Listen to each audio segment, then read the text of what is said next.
They are terrified.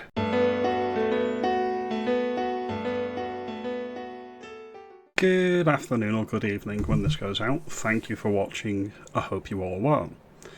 The establishment and the legacy media is running scared of Restore Britain.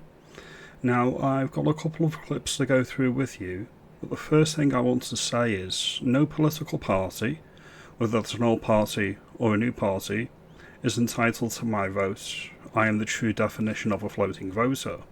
Everybody who's into politics should be the same. Now, these two clips that I'm going to show you, one's with Professor Starkey, David Starkey, who I've got a lot of time for, and another is with Emma Webb and Jacob Rees-Mogg with the New Culture Forum. Again, I've got a lot of time with both of them. Jacob Rees-Mogg has gone down in my estimation over the years, but he's still decent, in my opinion, and a good MP. The issue is that the framing of both of the arguments that are used, not just against Restore but against UK, is conventional wisdom. Anybody who knows anything about Canadian politics will know that there was a Conservative Reform Party, and the entire purpose was to replace the actual Conservative Party, then become the Reformed Conservative Party in Canada, and then eventually just became the Conservative Party again. Fast forward 30 years, and these are stuck with the former Bank of England governor, Mark Carney, as their Prime Minister, a globalist shill. A lot of people are wise to this in Britain, and they don't want to see the same thing happen. If you don't fundamentally change and restore Britain to a pre-Tony Blair state, at the very least, many would say it needs to go back to the 1948 British Nationality Act and scrapping the Equalities Act and the Race Relations Act as well, then what's the point? You're just moving around the deck chairs on the Titanic if you're not going to sweep away all of that. Now, all of these four people in these clips are of that opinion, and yet both Jacob and I wouldn't say so much Starkey seems to think that reform is the only shop in town. Currently, that may be true. Whether that's true in 2 or 3 years remains to be seen. Remember, Reform UK was polling at about 10% before Nigel Farage came back into the fray before the 2024 general election. That's about 18 months ago. A lot can happen in 3 years, and that's what we're playing for currently, which is why I back Restore. Pragmatically Reform voter, however, I'm backing Restore at this point because it's the smart thing to do. Don't put all your eggs in one basket. Now, without further ado, I'm going to get into the clips.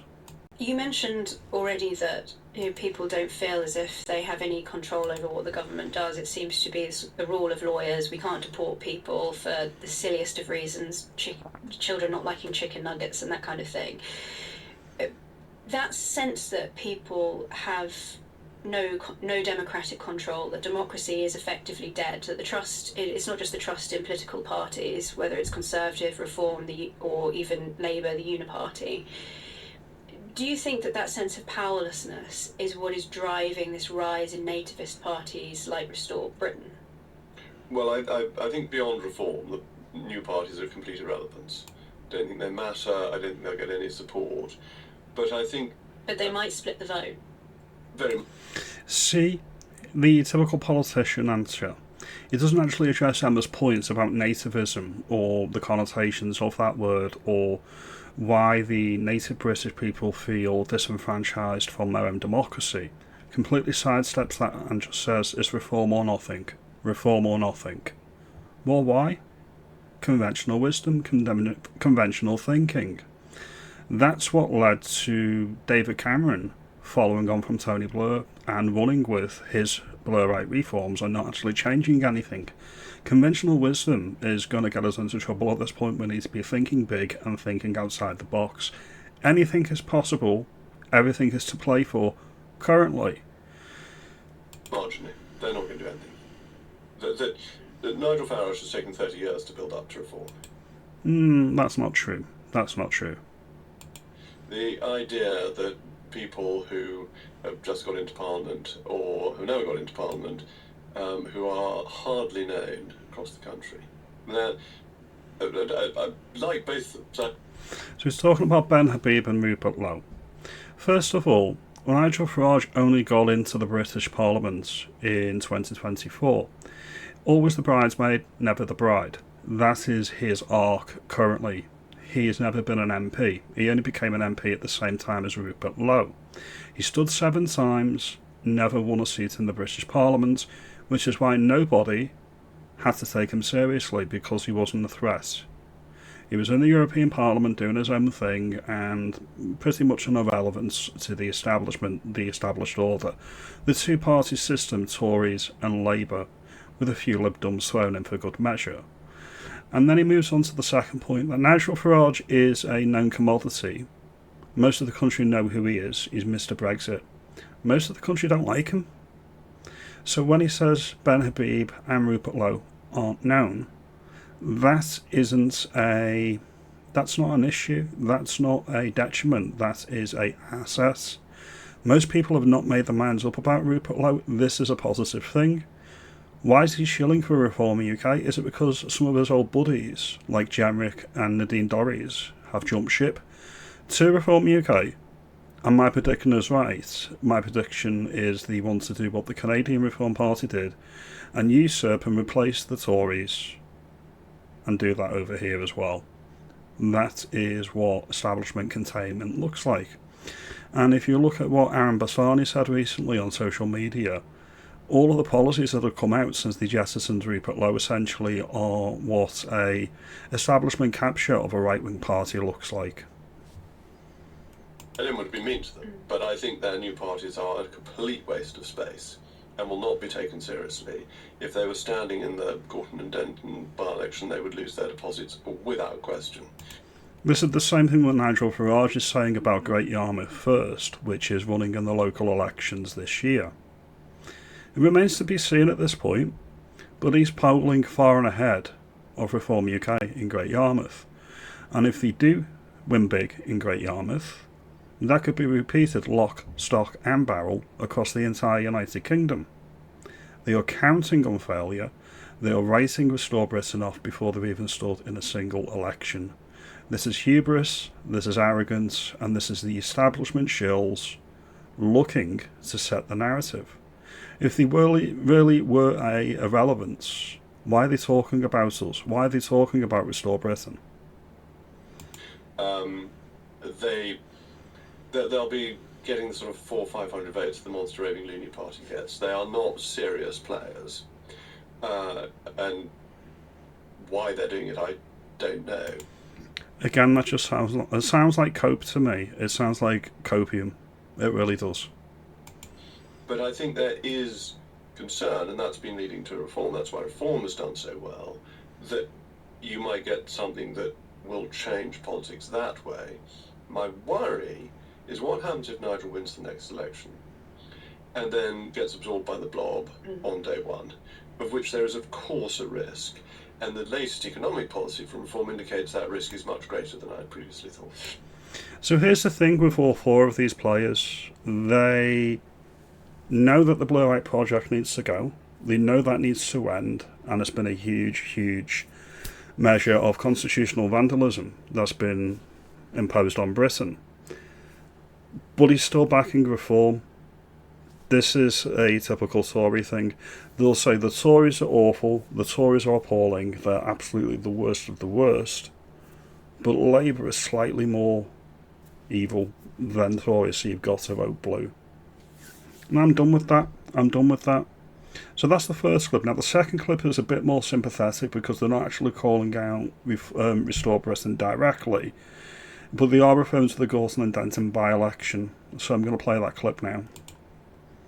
That by-election that I would want to point out as well, which again don't want to read too much into, but just an intriguing footnote. If there's anybody, actually there are 2 things. One's a footnote, one's a bit of a bigger point. If anybody out there thinks there is space for another major party on the right of centre of British politics, Ben Habib's Advance UK Party. 152 votes or whatever. I think it was 154, but of that magnitude, slightly behind the official Monster Raving Loony candidate. Now, to be clear, so there's no confusion here, this wasn't a candidate from Rupert Lowe's new outfit, Restore. I don't know how such a candidate would have done, but But Advance UK were talking in terms of winning this by-election. Just It was a local man. a local man, so exactly, a candidate well known in the area who... Yeah, he is. Nick Buckley is a decent chap. I've seen many interviews with him. He seems like a decent candidate, and he seems like he would have been a good MP, of course. performed quite well in the mayoral election. It's difficult With to his see. MBE paraded and everything else. And got nowhere. Yeah, got absolutely nowhere. So my rough conclusion from that, perhaps more data needs to be looked at, is there isn't space for yet another party on the right of centre. But we're yet to see what Restore Britain is going to do. They have not been tested at the ballot box, and early signs are looking very, very good for Restore Britain. So it's not a case of, is there space for two right of centre parties being Restore Britain and Reform UK? The question is, will Restore Britain usurp Reform UK? I've got no loyalty to any particular party. I've got loyalty to my country.